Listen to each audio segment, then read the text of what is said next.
บรรยากาศน้ำเซละน้องมื้อนี้มือวางขี่เลาะขี่เรือลินพี่น้อง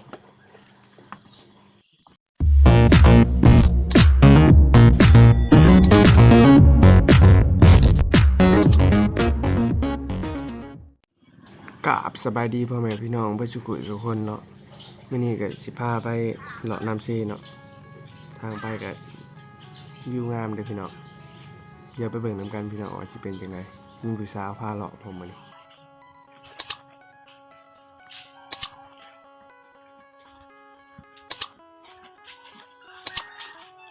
ทางที่เฮาไปก็เลาะแคมวัดเนาะแคมเซไปทางหลุมพุ่นแหละพูนทางหลุมพุ่นเจ้าม้าแดงปัดบรรนองวิไลพี่น้องโคตรธรรมชาติโคตรแบบเย็นลมลื่นเลยนะ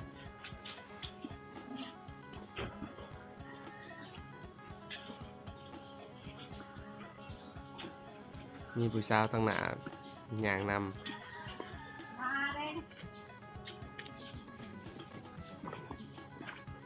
ต้นลำใหญ่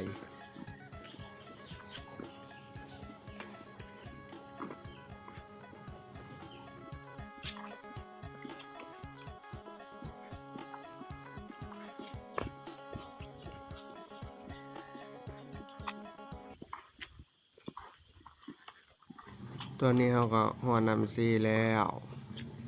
ซีละน้องพี่น้องฝนตกน้ำขุ่นพี่น้องขุ่นแห้งรีได้เอาไปเบิ่งน้ำกันเลยกำลังลงไปหาเรือให้เบิ่งวิวพี่น้องวิวน้ำซีฝนตกใหม่มันก็เลยขุ่นๆนะบรรยากาศยามเศร้าอีลีวิวแบบงามๆแบบน้ำก็เงียบนิ่งแห้งอีลีนะพาอะไรกันเพื่อนพี่สาวขึ้นเรือ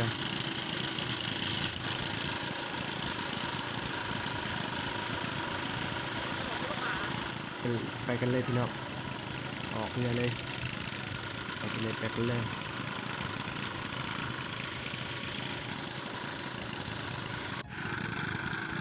บรรยากาศงานเศร้าๆประมาณ7 โมงแม่นเลย7 โมงอันนี้ก็มีพี่น้องไปนำเนาะหลายคนขอยจะไปนำเขาเนาะขี่เรือเข้าไป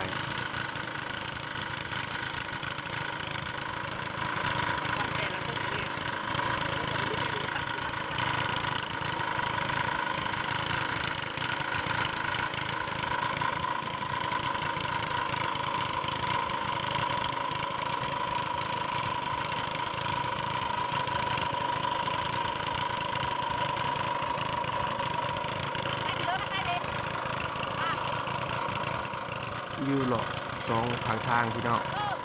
2 พังทางเฮ้ยเป็น2 พังทางว่าพี่คนละภาคทางเดินเรือมีความเรือเขาเอ่ยว่าคนละภาคเรือคนละภาคทางคนละภาคทางเจอทางกันขี่เรือนั่นแหละคนละภาคทางเลย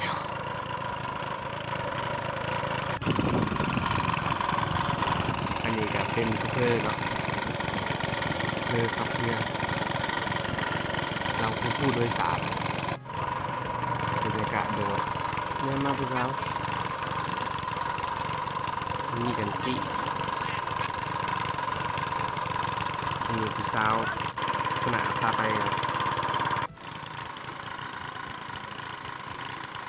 ไกลจังหวัดนะพี่น้องไกลจังหวัดนะเพื่อนว่าไกลแหละแต่ข่อยบ่เคยไปเขาบ่ฮู้ว่าไกลหรือไกลบรรยากาศทั้ง2 ฝั่งเงียบสงบแห่งเลยได้ยินเสียงเรือกับเสียงเรือยามเช้ามีแต่เรือกับเรือจอดเลียน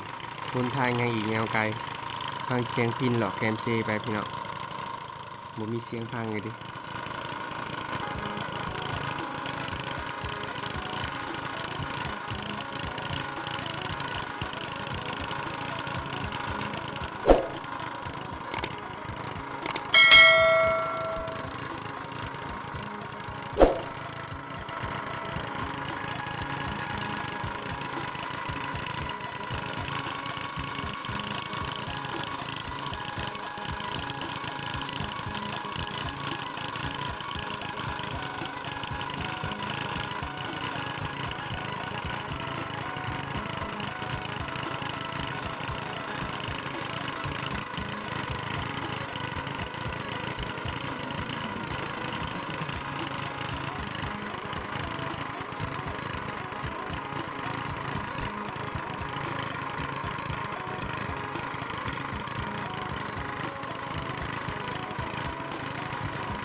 ที่เรียกเขาทางใดคนน่ะที่เรียกเขาทางใด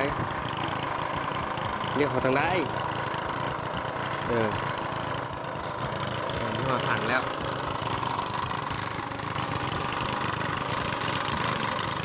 นี่คือถังที่เขาชิลงเนาะก็หนาแหละลงแบ่งถังนั่นได้ตรงนี้ถังที่เรียกถังที่เรียกไป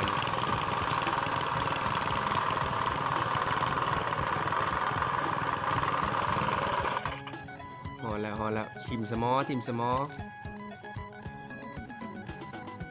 จอดจึกเอาละพี่น้องเขาก็หอดพังหอดถี่ไปเรียบร้อยเนาะอันเขาก็ขอจบคลิปไปเพียงเท่านี้ติดตามตอนต่อไปเนาะพี่น้อง